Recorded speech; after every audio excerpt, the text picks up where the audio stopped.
परिचय। मोहन और उसके पिताजी बालकोनी में खड़े हैं। वे प्रातःकाल की ताजी हवा का आनंद ले रहे हैं। मोहन सड़क की ओर उत्साहपूर्वक कुछ देख रहा है। पिताजी, बिजली के खंभों पर वह स्लेटी रंग का बॉक्स जैसा क्या रखा हुआ है? बेटा, वह एक ट्रांसफार्मर है। ठीक है पिताजी, और इसका उपयोग क्यों किया जाता है, कृपया मुझे बताएं। बेटा, इसका उपयोग विद्युत की वोल्टता कम करने के लिए किया जाता है। ऊर्जा केंद्रों पर उत्पादित की जाने वाली विद्युत की वोल्टता कई हजार होती है। ट्रांसफार्मर इस वोल्टता को घरों के लिए 220 वोल्ट तक तथा उद्योगों के लिए 440 वोल्ट तक कम कर देता है। ठीक है पिताजी, और मैं इस बारे में और भी अधिक जानना चाहता हूँ। ट्रांसफार्मरों के बारे में और अधिक जानने के लिए तुम्हें प्रत्यावर्ती धारा के बारे में समझना होगा। तो चलो बच्चों, आज हम प्रत्यावर्ती धारा के विषय में अध्ययन करेंगे। उद्देश्य। इस पाठ के अंत में आप निम्न करने में सक्षम हो जाएंगे। श्रेणीबद्ध एलसीआर परिपथ का विश्लेषण करना, प्रतिबाधा त्रिभुज को निरूपित करना, एलसीआर परिपथ में अनुनाद की व्याख्या करना, एलसीआर परिपथ में अनुनाद की तीक्ष्णता का वर्णन करना, शक्ति गुणांक की गणना करना, एलसी दोलनों का वर्णन करना, ट्रांसफार्मरों को परिभाषित करना, ट्रांसफार्मरों के प्रकारों को समझना, ट्रांसफार्मरों में ऊर्जा क्षय का विवेचन करना।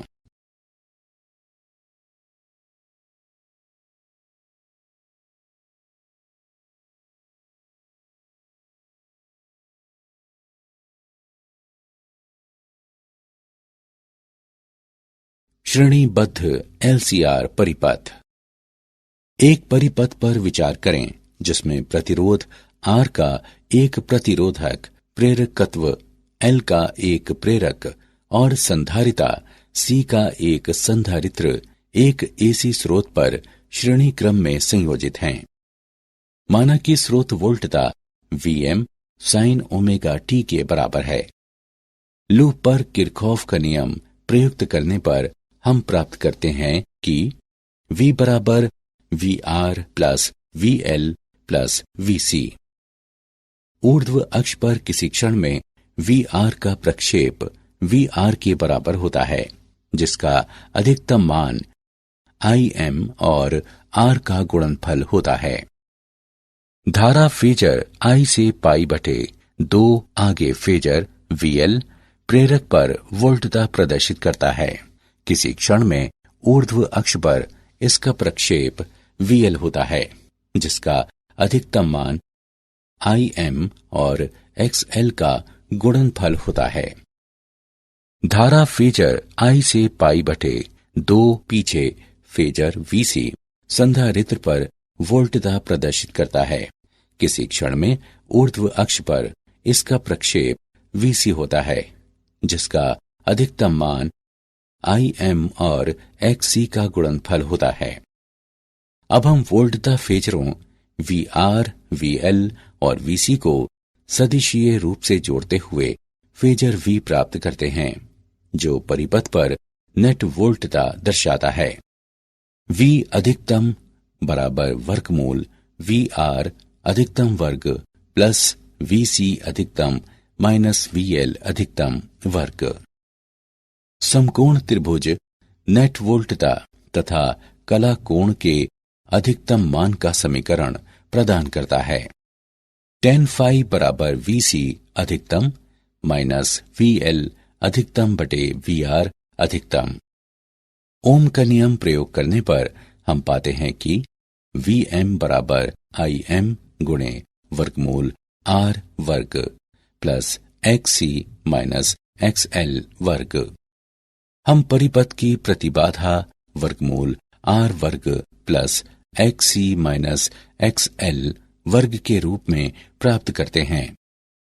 अब उपरोक्त समीकरण निम्न रूप लेता है।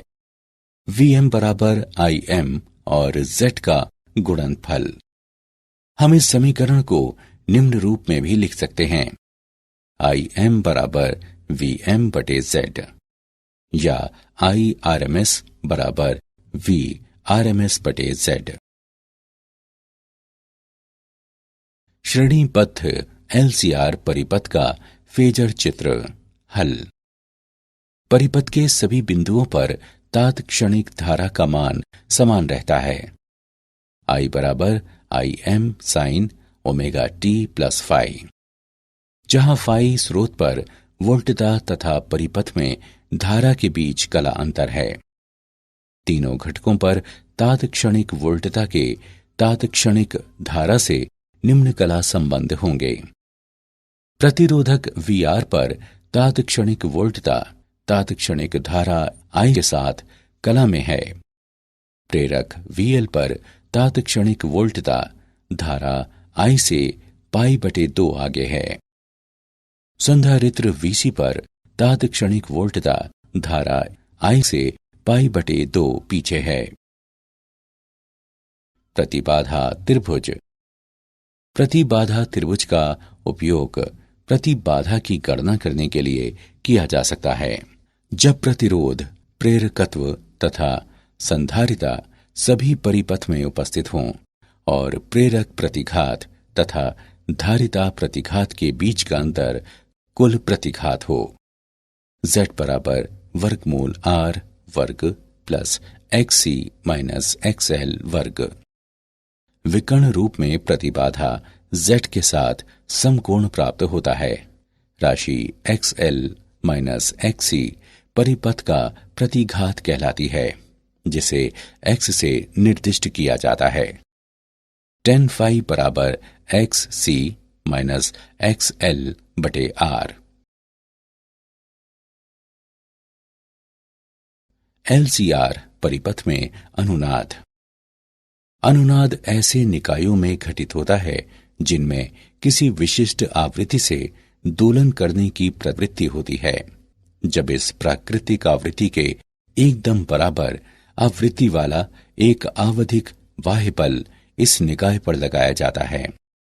अनुनाद में बाह्य आवधिक बल द्वारा निकाय को दी जाने वाली ऊर्जा अधिकतम संभव दर पर होने पर निकाय में विशाल आयाम वाली दोलन गति होती है।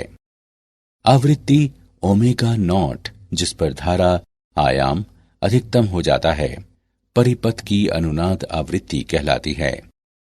ओमेगा नॉट बराबर 1 बटे वर्गमूल LC होता है।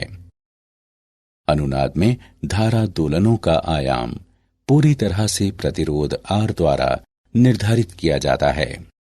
Im अधिकतम बराबर Vm बटे R होता है। LCR परिपथ में अनुनाद में तात्क्षणिक धारा I तथा वोल्टता V कला में होते हैं। LCR परिपथ में अनुनाद की तीक्ष्णता।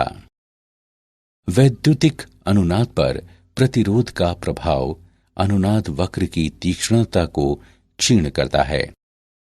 प्रतिरोध जितना ही छोटा होगा, अनुनाद वक्र उतना ही तीक्ष्ण होगा। परिपथ का गुणवत्ता गुणांक Q ओमेगा नॉट L बटे R होता है या 1 बटे ओमेगा नॉट CR। गुणवत्ता गुणांक का उपयोग अनुनाद शिखरों की तीक्ष्णता को वर्णित करने के लिए किया जाता है। यदि R छोटा या L बड़ा है तो ये इंगित करता है कि अनुनाद अधिक तीक्ष्ण है तथा परिपथ अधिक चयनात्मक है।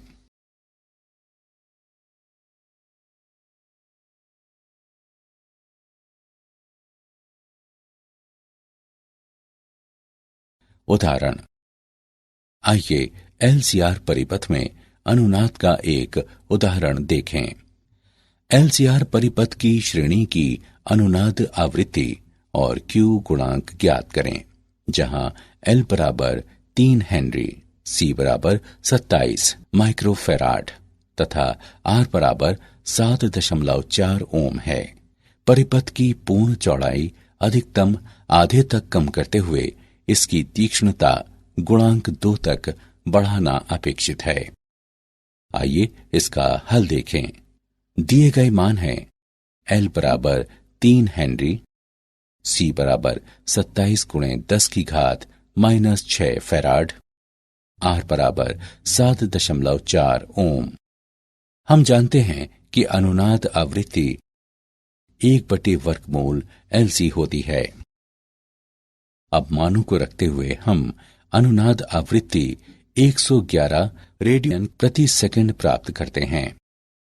Q गुणांक बराबर ओमेगा RL बटे R है। अब मानों को रखते हुए हम Q गुणांक 45 प्राप्त करते हैं।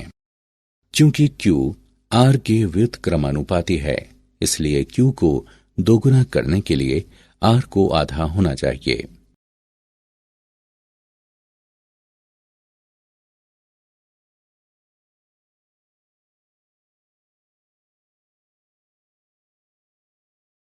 शक्ति गुणांक। हम जानते हैं कि एक LCR श्रेणी क्रम परिपथ पर प्रयुक्त AC वोल्टता V बराबर VM साइन ओमेगा t परिपथ में IM sine omega t plus phi धारा चालित करती है। परिपथ में विसरित तात्क्षणिक शक्ति है P बराबर VI। एक पूर्ण चक्र पर शक्ति का समय माध्य VRMS गुणे IRMS गुणे cos फाई। हम निष्कर्ष निकाल सकते हैं कि परिपथ में आपूर्ति की गई औसत शक्ति न केवल वोल्टता तथा धारा पर निर्भर होती है, बल्कि उनके बीच के कला कोण फाई की कोज्या पर भी निर्भर होती है। cos फाई को परिपथ का शक्ति गुणांक भी कहा जाता है। प्रतिबाधा आरेख से हम शक्ति गुणांक को निम्नवत परिभाषित कर सकते हैं। cos फाई बराबर R बटे Z, जो R बटे वर्गमूल R वर्ग प्लस XL माइनस XC वर्ग के बराबर है। अब हम एक पूर्ण चक्र पर शक्ति का माध्य समय आगणित करने के लिए उपरोक्त दोनों समीकरणों का उपयोग करते हैं। P बार बराबर IRMS वर्ग तथा R का गुणनफल।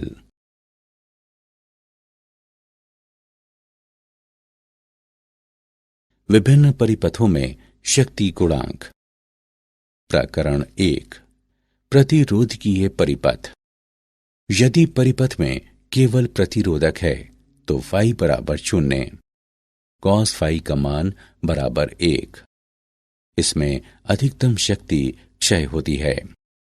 P बार बराबर VRMS और IRMS का गुणनफल। प्रकरण 2, शुद्ध प्रेरकीय या धारितीय परिपथ। यदि परिपथ में केवल प्रेरक या संधारित्र है तो फाई बराबर -π/2 या π/2। cos फाई का मान बराबर 0। इसमें शक्ति क्षय नहीं होती। P बार बराबर 0। प्रकरण 3, LCR श्रेणी क्रम परिपथ। यदि परिपथ में प्रेरक संधारित्र तथा प्रतिरोधक हैं तो cos फाई का मान 0 और 1 के बीच रहता है। ऐसे परिपथ में सदैव शक्ति क्षय होता है। P बार बराबर VRMS IRMS और cos फाई का गुणनफल। प्रकरण 4, LCR परिपथ में अनुनाद में शक्ति क्षय। शक्ति केवल प्रतिरोधक में क्षयित होती है। LCR परिपथ में प्रेरक या संधारित्र पर ऊष्मा के रूप में शक्ति क्षयित नहीं होती।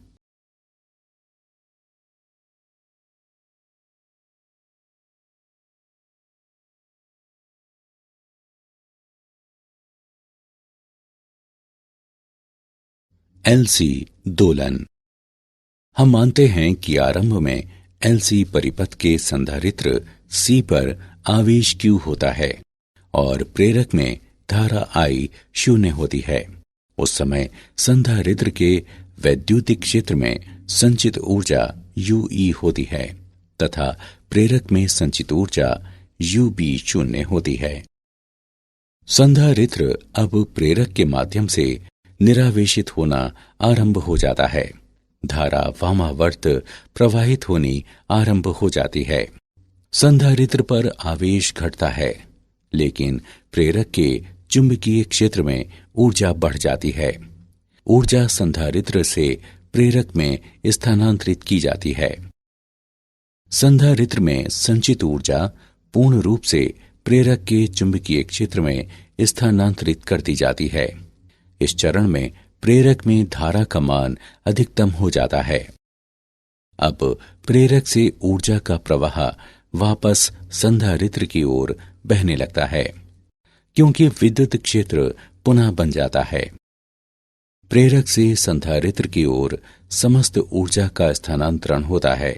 ये परिस्थिति आरंभिक परिस्थिति के समान होती है, सिवाय इसके कि संधारित्र विपरीत आवेशित होता है। संधारित्र पुनः निरावेशित होना शुरू हो जाता है। धारा अब दक्षिणावर्ती दिशा में प्रवाहित होती है।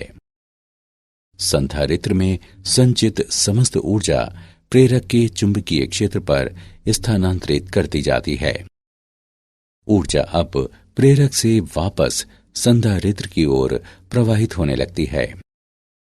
ऊर्जा का निरंतर आवागमन संधारित्र के विद्युत क्षेत्र तथा प्रेरक के चुंबकीय क्षेत्र के बीच होता रहता है। यह प्रक्रिया V की निश्चित आवृत्ति पर जारी रहती है। यदि LC परिपथ में प्रतिरोध उपस्थित न हो तो LC दोलन अनंत काल तक जारी रहेंगे।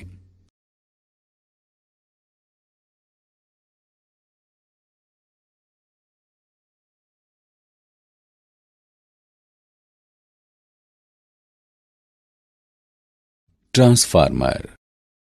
ट्रांसफार्मर ऐसी युक्ति होती है जो AC वोल्टता व धारा का आयाम घटाने या बढ़ाने के लिए उपयोग की जाती है। ट्रांसफार्मर में कोमल लौह क्रोड होती है, जिस पर तारों की दो कुंडलियां लिपटी होती हैं। एक प्राथमिक कुंडली कहलाती है, जिस पर NP लपेटे होते हैं, और दूसरी द्वितीयक कुंडली कहलाती है, जिस पर NS लपेटे होते हैं। प्राथमिक कुंडली AC EMF स्रोत से जुड़ी होती है। द्वितीय कुंडली ट्रांसफार्मर का आउटपुट प्रदान करती है। कोमल लौह क्रोड का उपयोग चुंबकीय फ्लक्स बढ़ाने तथा एक माध्यम उपलब्ध कराने के लिए किया जाता है, जिसमें एक कुंडली के माध्यम से लगभग समस्त फ्लक्स अन्य में चला जाता है। प्राथमिक और द्वितीय कुंडलियों के माध्यम से फ्लक्स परिवर्तित भी होता रहता है, और इसलिए दोनों कुंडलियों में एक EMF प्रेरित होता है। ट्रांसफार्मर की क्रियाविधि। जब प्राथमिक कुंडली के सिरों के बीच प्रत्यावर्ती वोल्टता लगाई जाती है, तो प्रत्यावर्ती धारा इसमें लौह क्रोड में एक परिवर्तनशील चुंबकीय क्षेत्र उत्पन्न करती है। चूंकि चुंबकीय क्षेत्र परिवर्तनशील होता है, इसलिए प्राथमिक और द्वितीय कुंडलियों के माध्यम से फ्लक्स परिवर्तित भी होता रहता है, और इसलिए दोनों कुंडलियों में एक EMF प्रेरित होता है। माना कि फाई दोनों कुंडलियों के प्रत्येक लपेटे के माध्यम से चुंबकीय फ्लक्स हैं। पारस्परिक प्रेरण के कारण द्वितीयक में EMF प्रेरित होता है। ES बराबर -NS d फाई बटे dt। प्राथमिक कुंडली में स्वप्रेरण से EMF प्रेरित होता है। EP बराबर -NPd फाई बटे dt।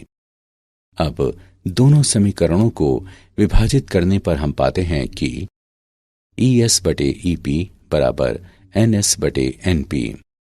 ये समीकरण ट्रांसफार्मर समीकरण कहलाता है। इसे टर्मिनल वोल्टता के रूप में निम्नवत लिखा जा सकता है। VS बटे VP बराबर NS बटे NP। अनुपात NS बटे NP ट्रांसफार्मर के लपेटों का अनुपात कहलाता है।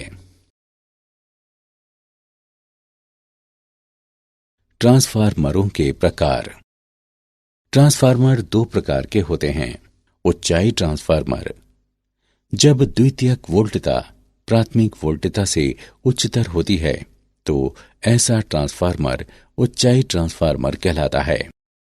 अपचयी ट्रांसफार्मर, जब द्वितीयक वोल्टता प्राथमिक वोल्टता से निम्नतर होती है तो ऐसा ट्रांसफार्मर अपचयी ट्रांसफार्मर कहलाता है। वोल्टता को उच्चायित करने वाला ट्रांसफार्मर साथ ही साथ धारा को अपचयित भी करता है, जबकि वोल्टता को अपचयित करने वाला ट्रांसफार्मर साथ ही साथ धारा को उच्चायित भी करता है। IS/IP बराबर VP/VS बराबर NP/NS।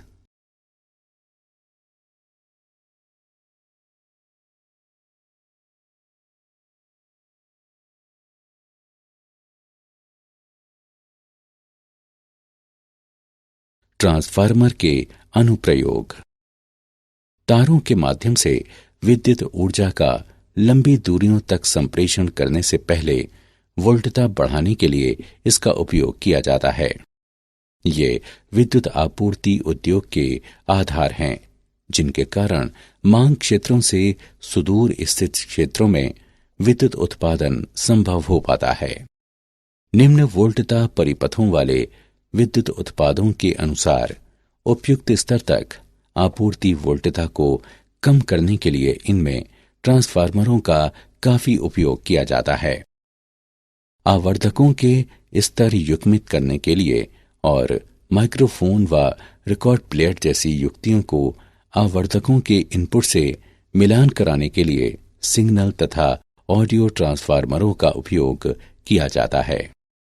ऑडियो ट्रांसफार्मरों के कारण ही टेलीफोन परिपथों में तारों के एकल युग्म में दो तरफा संप्रेषण कराना संभव होता है।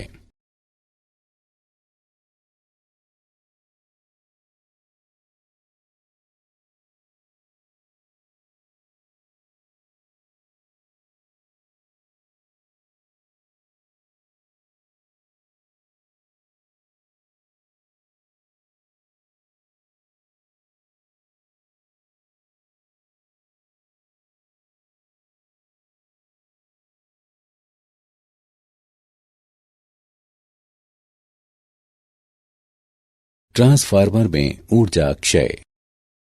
ट्रांसफार्मर में कुछ ऊर्जा क्षय निम्न अनुसार हैं। फ्लक्स क्षरण, ऊर्जा का क्षय होता है जब प्राथमिक द्वारा उत्पन्न समस्त फ्लक्स द्वितीय से नहीं गुजरता। प्राथमिक और द्वितीय कुंडलियों को एक दूसरे के ऊपर लपेटकर इस हानि को कम किया जा सकता है। कुंडलनों का प्रतिरोध, कुंडलनों में उत्पन्न होने वाली ऊष्मा के कारण ऊर्जा क्षय होता है। मोटे तारों का इस्तेमाल करके इस हानि को कम किया जा सकता है। भंवर धाराएं, लौह क्रोड में भंवर धाराओं के कारण ऊष्मा के रूप में ऊर्जा क्षय होता है। स्तरित क्रोड का उपयोग करके इस हानि को कम किया जा सकता है। शैथिल्य, लौह क्रोड के चुंबकन व विचुंबकन के चक्रों के दौरान उत्पन्न ऊष्मा के रूप में ऊर्जा का क्षय होता है। कम शैथिल्य पाश वाली क्रोड सामग्री का उपयोग करके इस हानि को कम किया जा सकता है। कोमल लौह क्रोड का उपयोग शैथिल्य हानि और फ्लक्स क्षरण को कम करता है।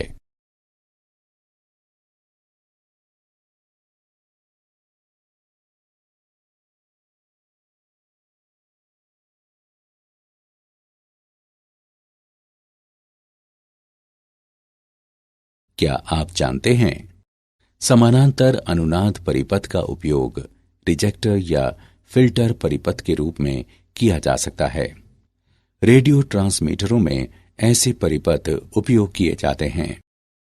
सन 1826 में फ्रांसीसी वैज्ञानिक फेलिक्स सावेरी द्वारा ये खोज की गई कि संधारित्र विद्युत दोलन उत्पन्न कर सकता है।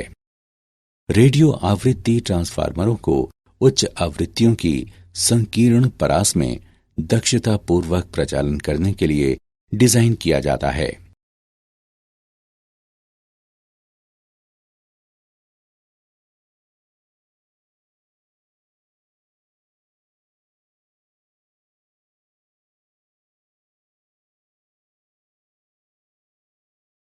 सारांश। आइए हमने जो कुछ सीखा है उसे संक्षेप में दोहराएं। श्रेणीबद्ध एलसीआर परिपथ में प्रतिरोधक पर तात्क्षणिक वोल्टता तात्क्षणिक धारा के साथ कला में होती है। प्रेरक पर तात्क्षणिक वोल्टता धारा I से π/2 आगे होती है। संधारित्र पर तात्क्षणिक वोल्टता धारा I से π/2 पीछे होती है। प्रतिबाधा त्रिभुज का उपयोग प्रतिबाधा की गणना करने के लिए किया जा सकता है जब प्रतिरोध, प्रेरकत्व तथा संधारिता सभी परिपथ में उपस्थित हों। अनुनाद में बाह्य आवधिक बल द्वारा निकाय को दी जाने वाली ऊर्जा अधिकतम संभव दर पर होने पर निकाय में विशाल आयाम वाली दोलन गति होती है।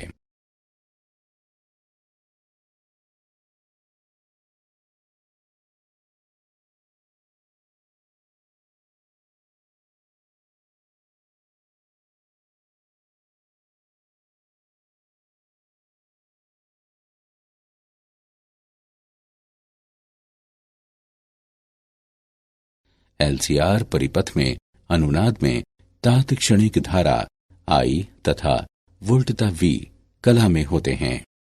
ट्रांसफार्मर ऐसी युक्ति होती है जो एसी वोल्टता व धारा का आयाम घटाने या बढ़ाने के लिए उपयोग की जाती है।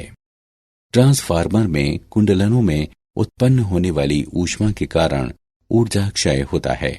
मोटे तारों का इस्तेमाल करके इस हानि को कम किया जा सकता है। कोमल लौह क्रोड का उपयोग शैथिल्य हानि और फ्लक्स क्षरण को कम करता है।